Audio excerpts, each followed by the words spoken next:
하나님 말씀 룻기 4장입니다. 지난주와 동일한 본문으로 7절에서 12절까지 저와 여러분이 교독하겠습니다. 옛적 이스라엘 중에 모든 것을 무르거나 교환하는 일을 확정하기 위하여 사람이 그 신을 벗어 이웃에게 주더니 이것이 이스라엘에 증명하는 전례가 된지라. 이에 그 기업 물을 자가 보아스에게 이르되 내가 너를 위하여 사라 하고 그 룻을 벗는지라. 보아스가 장로들과 모든 백성에게 이르되 내가 엘리멜렉과 기련과 말론에게 있던 모든 것을 나오미의 손에서 산 이래 너희가 오늘날 증인이 되었고, 또 말론의 아내 모압 여인 룻을 사서 나의 아내로 취하고 그 죽은 자의 기업을 그 이름으로 있게 하여 그 이름이 그 형제 중과 그곳 서손에서 끊어지지 않게 하매 너희가 오늘날 증인이 되었느니라.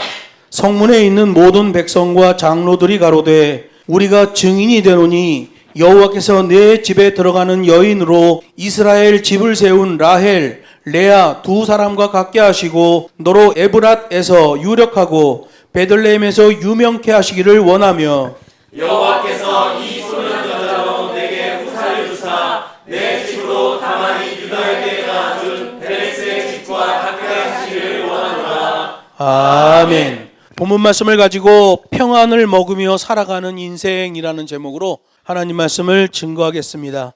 오늘 본문은 지난주 본문과 동일한 본문이에요. 지난주에는 동일한 본문으로 오늘날의 심각한 문제 중 하나가 책임 회피라는 것을 말씀을 드렸습니다. 지난주에 이어 이번 주에 이란 전쟁을 보면 진퇴양난에 빠진 것을 보게 돼요. 종전을 한다고 하다가 또 미사일 쏘고 쌈박질 난리가 났습니다. 엄청난 인명살상이 벌어졌어요. 또 여러 가지 심각한 문제들이 나왔습니다. 그러자 저마다 책임 회피의 급급한 모습을 보입니다. 중동의 패권을 잡으려는 자들, 이란의 원유를 탐냈던 세력들, 이제 전 세계적 대혼란이 벌어지니까 그냥 발 빼는 작업을 하고 있는 상황이에요. 미국의 해그네스가 뭐라고 얘기했습니까? 대이란 전쟁은 하나님이 허락한 거룩한 전쟁이다라고 얘기했잖아요. 그렇게 말해놓고 이제는 발 빼는 작업을 하고 있습니다. 여러분 이런 거 조심해야 돼요. 이게 바로 칭찬 또는 긍정적인 말에 들어있는 올무라 말이에요. 아무리 좋게 얘기해도 그게 하나님의 뜻에 맞지 않으면 틀리는 거예요. 하나님이 허락한 거룩한 전쟁이다. 그러면 기독교인들은 와, 하나님이 허락한 거룩한 전쟁이구나 이렇게 생각할 수 있습니다. 근데 일이 진행되는 거 보니까 하나님이 허락한 전쟁이 아니잖아요. 너무나 많은 사람이 죽고 너무나 많은 나라들이 문제가 생기고 있어요. 지금 아프리카에 있는 나라들은 난리가 났습니다. 심지어 뭐까지 멈췄냐 하면 물을 정화해서 상수도로 보내줘야 되는데, 발전을 해서 전기를 보내줘야 되는데 그게 안 되고 있는 거예요. 그래서 오염된 물을 먹고 병들고 문제가 보통 심각한 게 아닙니다. 누구 때문에 그래요? 자기네 욕심대로 전쟁을 일으키고 패권을 잡으려고 그러고 그 어마어마한 원유를 먹으려고 했던 세력들, 그 전쟁을 하나님이 허락한 거룩한 전쟁이라고 거짓말했던 자들, 립 서비스 했던 자들, 그런 자들 때문에 지금 이런 일이 벌어지고 있는 거예요. 그 많은 죽음을 누가 책임질 것이며 초토화된 그 땅을 누가 어떻게 치유할 수 있겠냐 말이에요. 서로 책임을 회피하는 것에 급급하고 있어요. 여러분, 책임 회피는 개인과 개인과의 관계에서도 관계를 무너뜨립니다. 국가 간의 사이에서도 관계를 무너뜨리는 게 바로 이 책임 회피예요. 인류 최초의 범죄자 아담과 하와를 유혹했던 뱀, 이게 모두가 다 책임 회피란 말이에요. 죄가 책임 회피로 나오는 거예요. 하나님이 아담에게 말했더니 아담은 하와에게 핑계를 댑니다. 책임 회피예요. 그래서 하나님이 하와에게 물어보니까 하와는 뱀에게 책임 회피를 합니다. 뱀에게 물었더니 뱀은 하나님을 대적하는 것으로 하나님께 책임을 회피하잖아요. 여러분, 이 죄의 속성, 책임 회피입니다. 우리가 룻기 4장에서 기업 물음에 책임 회피를 했던 어느 무명씨를 살펴보았습니다. 그는 스스로 자기 신발을 벗어던짐으로써 부끄러운 책임 회피의 사람이 되었고 하나님으로부터 받을 축복을 다 놓치고 상실해 버렸죠. 그는 자기의 돈줄을 지키려고 핏줄을 끊어버리는 우를 범하고 말았어요. 하지만 보아스는 책임을 질 줄 아는 결단의 사람이었습니다. 보아스가 그렇게 할 수 있었던 것은 소유 개념에 대한 바른 기준이 있었기 때문에 그래요. 여러분, 흔히 세상 윤리학에서의 소유 개념 그러면 물질을 잘 벌고 잘 사용하고 정직하게 쓰고 이런 것 정도 생각합니다. 성경에서의 소유 개념은 달라요. 성경에서의 소유 개념은 내가 가지고 있는 것만 계산하는 게 아니라 내가 가지고 있는 것을 남에게 주는 것까지 계산하는 게 소유 개념입니다. 보아스 보세요. 자기가 가지고 있는 것뿐만 아니라 자기가 가지고 있는 것을 다른 사람에게 주는 것까지 그 소유 개념에 포함되어 있는 걸 보게 돼요. 그런데 기업 물음을 책임 회피했던 이 사람을 보세요. 소유 개념이 어떻게 있어요? 자기가 가지고 있는 것까지예요. 남에게 주는 개념은 안 나온단 말이에요. 그래서 문제가 생긴 겁니다. 성경에서 말하는 소유 개념은 내가 가지고 있는 것뿐만 아니라 내 것을 남에게 나눠주는 것까지를 생각해야 돼요.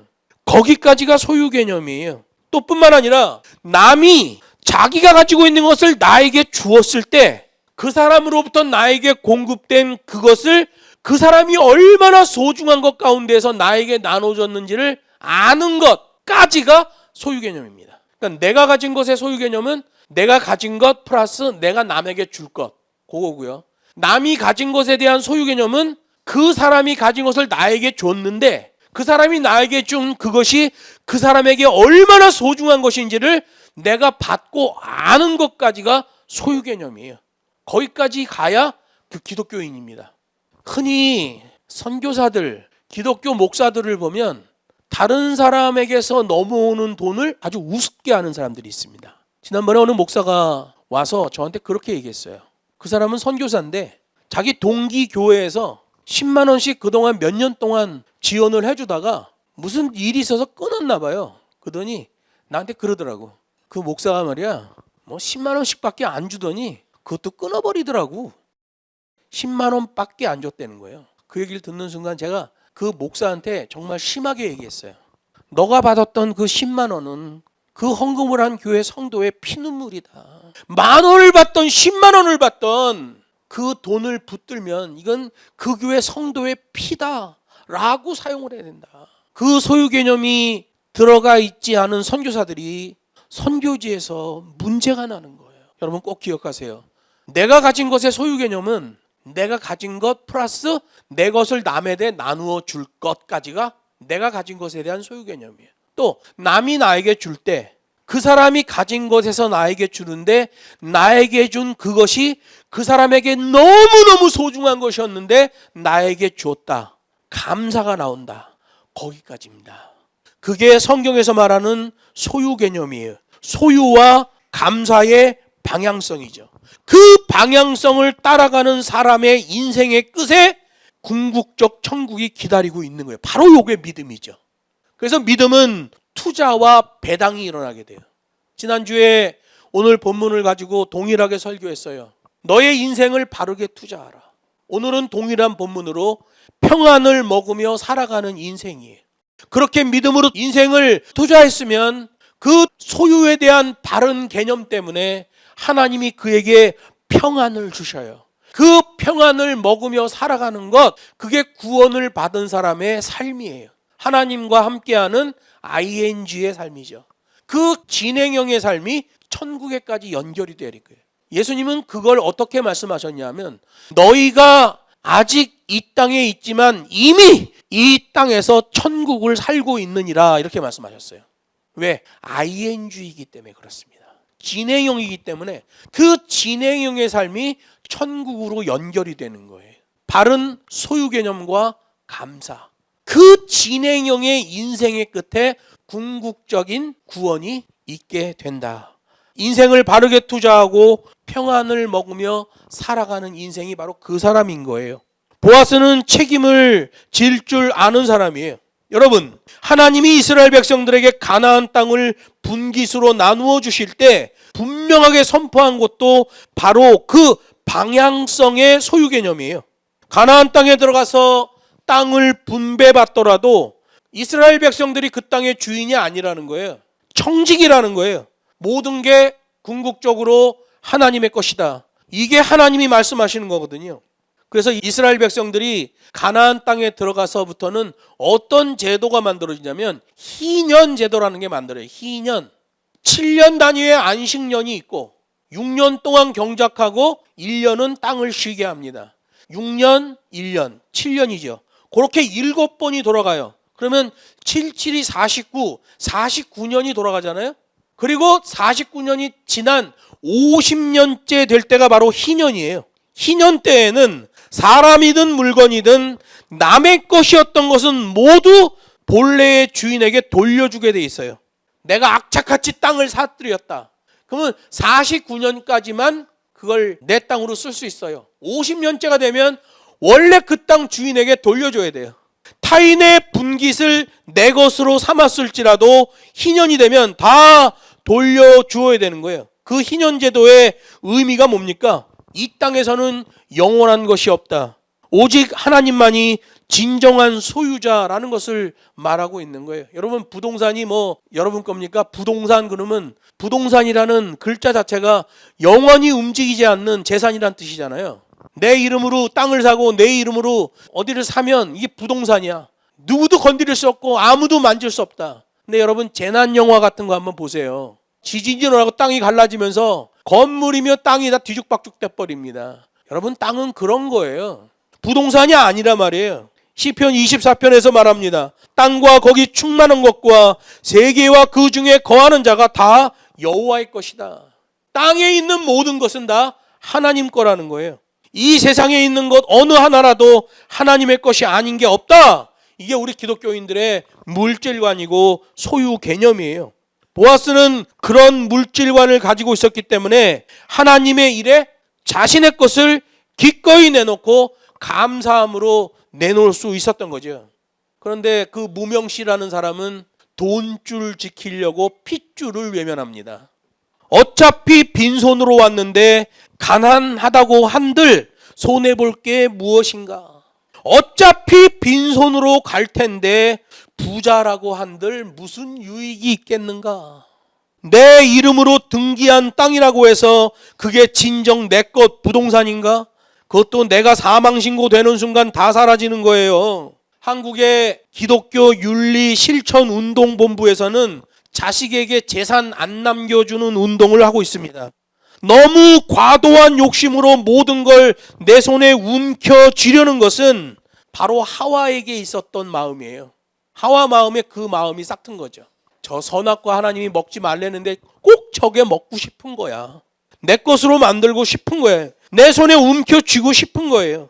그래서 선악과에 다가갔는데 이 사단, 뱀은 하와에게 있던 바로 그 마음, 그 허점, 거기에다 비수를 꽂아버린 거예요.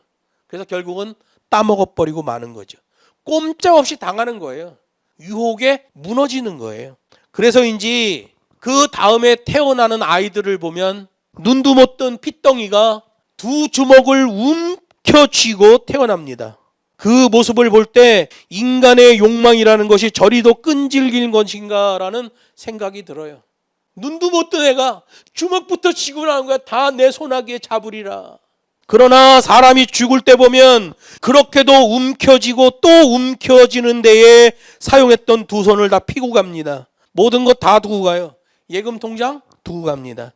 은행카드 두고 갑니다. 부동산 두고 갑니다. 꼭꼭 숨겨놨던 것들 모두 다 두고 빈손으로 가는 게 우리 인생이에요. 그 사실을 일찍 깨달으면 깨달을수록 복된 인생이요, 행복한 인생으로 하나님의 축복을 누리면서 사는 거예요. 성경에서 말하는 소유 개념. 해 아래 새 것이 없다는 말을 했던 당대 최고의 지혜자 솔로몬의 말을 기억해야 돼요. 전도자가 가로되 헛되고 헛되며 헛되고 헛되니 모든 것이 헛되도다. 솔로몬이 어떤 사람이에요? 가질 것 다 가져봤어요. 근데 그가 고백합니다. 일의 결국을 다 들었으니 하나님을 경외하고 그 명령을 지킬지어다. 이것이 사람의 본분이니라. 하나님을 경외한다는 거예요. 믿고 그 명령을 지킬지니라. 그게 본분이라는 거예요. 믿고 지키는 게 본분이라는 거예요. 양키 신학은 믿으면 구원이랍니다. 그건 엄격히 말하면 거짓말이에요. 믿고 지켜야 돼요. 그게 본분인 거예요. 만약 우리가 딱 1시간 후에 하나님의 품에 안기게 된다고 가정할 때 지금 내가 붙들고 있는 것 중에 정말 하나님 나라에 가져갈 수 있는 아름다운 것이 뭐가 있을까? 내가 1시간 후에 죽고 하나님 품에 안긴다고 할 때 내가 하나님 나라에 가져갈 아름다운 내 인생의 열매가 무엇일까? 한번 생각해 보자고요. 영원한 가치가 있는 것도 있을 것이고 당장 쓰레기통에 버려야 될 것도 있을 거예요. 보아스는 그런 관점에서 평가할 때 합격한 사람이에요. 그는 하나님으로부터의 지혜가 있었어요. 여러분, 솔로몬의 지혜가 위스덤 지혜예요? 그렇지 않아요. 원문을 보면 듣는 귀로 돼 있어요. 하나님이 나에게 말씀하시는 것을 내가 정확히 듣고 정확히 이해하고 정확히 실천할 수 있게 해주십시오. 이게 바로 솔로몬이 구했던 지혜예요. 보아스는 유력한 자예요. 세력이 있는 사람이에요. 그런데 하나님의 방법대로 살았고 기꺼이 기업 무르는 자가 되잖아요. 마음과 뜻을 다하여 하나님을 사랑했고 이웃을 자기 몸처럼 사랑했던 게 바로 보아스예요. 보아스는 그런 믿음의 사람이에요. 예수님이 오셔서도 이거 말하잖아요. 하나님을 사랑하고 내 이웃을 내 몸과 같이 사랑하라. 이게 선지자들과 모든 율법의 강령이다. 이렇게 말씀하신단 말이에요. 보아스의 삶을 보면 실제로 그렇게 보입니다. 성경을 통해서 보면 이 세상에 영원한 것은 3가지뿐이에요. 첫 번째는 여호와 하나님, 그분이 영원하십니다. 두 번째는 그 하나님의 말씀, 그분의 계명이 영원해요. 그리고 그 하나님의 뜻을 따라 사는 인생, 그 사람이 영원해요. 오늘 낮에도 말씀드렸잖아요. 그런 ING의 삶이 천국에 가서 하나님의 현재성에 복속되어 그 현재성을 가진 그리스도인으로 성도로 영원한 거예요. 하나님이 영원하십니다. 그의 계명이 영원합니다. 그의 계명을 따라 ING로 순종하는 그 사람이 영원한 거예요. 어미소가 송아지 2마리를 낳습니다. 송아지가 제법 자랐을 때 주인이 콧뚜레를 하려고 하니까 형 송아지가 주인에게 사정을 했어요. 제발 저에게 콧뚜레를 하지 말아주세요. 콧뚜레를 꽂으면 너무 아파요. 그랬더니 주인이 야, 콧뚜레를 하지 않으면 망아지처럼 날뛰게 될 텐데, 그랬더니 그 형 송아지가 다급하게 대답합니다. 아닙니다, 주인님. 두고 보세요. 저는 콧뚜레를 하지 않아도 곱절이나 일을 할게요. 이렇게 대답했어요. 그래서 농부는 형 송아지한테는 콧뚜레를 안 하고 동생 송아지한테만 콧뚜레를 했어요. 형 송아지는 주인과 약속한 대로 콧뚜레 없이도 멍에를 메고 쟁기도 끌었어요. 동생 송아지가 힘들어서 쉴 때도 형 송아지는 쉬지 않고 일했어요. 그런데 시간이 지나면서 차츰차츰 꾀가 나기 시작한 형 송아지는 일을 안 하려고 달아나기도 하고 자기를 잡으려고 다가온 농부를 뒷발로 걷어차기까지 했어요. 그러더니 어느 날부터인가 형 송아지가 안 보이는 거예요. 그래서 동생 송아지가 주인한테 물어봤어요. 형 송아지가 안 보이는데 어떻게 된 거예요? 그랬더니 주인이 얘기를 합니다. 그거 일도 안 하고 꾀만 부려서 도살장으로 보냈어. 진정한 자유는 진리 안에서 살아가는 삶이지 결코 자기 소견에 옳은 대로 제 마음에 내키는 대로 사는 삶이 아니다.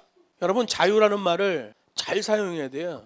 우리나라 광화문에서 태극기 휘둘러대는 사람들이 자유라고 말하는 것은 방종을 말하는 거예요. 그 사람들은 진정한 자유를 말하는 사람들이 아닙니다. 자유와 방종은 구별돼야 돼요. 자유라는 말은 가장 욕심이 많고 불법적인 사람들에게 지금 탈취를 당하고 있는 중이에요. 자유는 터치입니다. 하나님의 터치가 있어야 돼요. 하나님의 간섭을 받는 삶, 그게 자유인 거예요. 송아지 코에 콧뚜레를 끼고 주인이 요구하는 대로 일을 하면 그게 그 송아지에게 자유인 거예요. 콧뚜레를 안 하면 자유일 것 같죠? 얼마 지나지 않으면 문제가 생기고 결국 도살장에 가버리는 거예요. 콧뚜레가 끼워진 송아지처럼 우리 인간들은 누구나 무엇인가에 의해 끌려가고 있어요. 어떤 사람은 돈에 끌려가고 어떤 사람은 욕망에, 술, 출세, 기분 등을 끌려가는데 그러다가는 불행한 삶을 사는 거예요. 보아스는 스스로 하나님의 말씀의 꽃두레를 자기 자신에게 걸어놓고 산 사람이에요. 그렇지 않고서는 룻기에 나오는 기업 무릎을 할 수가 없어요. 콧뚜레가 끼워져 있어야 돼요. 하나님의 말씀에 간섭을 받아야 돼요. 하나님의 터치가 있는 사람이어야 돼요. 그래서 진정한 그리스도인들 보면 인생의 온도 조절이 되는 걸 보게 됩니다. 너무 화가 나도 그 화를 다 내지 않습니다. 너무 기뻐도 그 기쁨을 다 표현하지 않습니다. 적절하게 온도 조절을 해주는 거. 이 영적인 기독교인의 자세인 거예요. 보아스는 그렇게 하나님의 말씀의 콧뚜레를 자기 인생에게 걸어놓고 산 사람이에요. 자기 마음대로 일하고 자기 내키는 대로 행동하다가 무명시가 되어버린 사람이 있는가 하면 보아스처럼 콧뚜레를 마다치 않고 묵묵히 순종하며 축복의 사람이 되는 이도 있는 거예요. 이게 바로 인생의 투자죠. 하나님의 법과 식에 자기의 인생을 투자하는 거예요.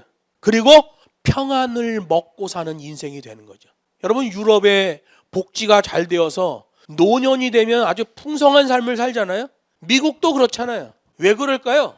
젊었을 때 열심히 일하며 그 자기가 번 돈을 연금이나 이런 데 잘 투자하는 거예요. 그래서 나이가 들면 그 투자한 것에서 배당금이 나와요. 그 배당금으로 노후를 풍성하게 살아가는 거예요.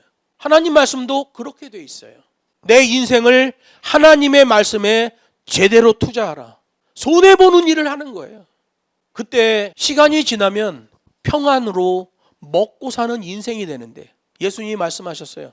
내가 너에게 주는 평안은 세상이 주는 평안과 다르다. 세상이 주는 평안은 돈에서 나오는 평안입니다. 그건 결국 사람을 질식시켜요. 예수님이 주시는 평안은 돈에서 나오는 평안과 다른 평안이에요. 그 평안은 천국에까지 가서 유효한 평안이 되는 거예요. 보아스도 인간적으로는 그 콧뚜레가 때로는 거추장스럽고 당장 벗어버리고 싶은 생각이 들기도 했겠지요. 그런데 그는 하나님의 말씀을 붙들고 바른 인생 투자를 했어요. 그리고 그 배당금의 평안에 복을 받고 있는 거지요. 그 ING의 삶, 그게 천국에 연결이 되는 거예요. 책임과 의무, 그게 바로 우리의 행복인 거예요. 그리스도인으로서 이 땅에 살아갈 때 하나님의 복음 사역을 위하여 나의 물질을 연보하는 것, 하나님의 복음 사역을 위하여 내 인생의 시간을 투자하는 것, 이건 이루 말할 수 없는 투자가 되는 거예요. 저희 가정은 중국에 가서 20년을 투자했어요. 30대, 40대, 정말 인생의 황금기, 30대, 40대 20년을 중국에다가 다 투자했어요. 거기 가서 쓴 돈만 생각하면 어마어마한 돈을 썼습니다. 근데 하나님이 주신 돈을 생각하면 더 많이 주셨어요. 투자한 거죠. 그리고 지금도 이렇게 살아가고 있어요. 그동안 하나님께 투자했던 인생의 시간을 이렇게 생각해 보면 정말 빈털터리밖에 없어. 아무것도 없어. 근데 룻기 말씀을 보면서 제대로 투자하고 평안을 먹고 사는 인생, 이게 결코 룻기에만 해당되는 문제가 아니라 우리들에게도 해당되는 문제라는 것을 발견하게 된 거예요. 하나님이 주시는 평안을 먹고 살아가는 저와 여러분 되시기를 주의 이름으로 축복합니다.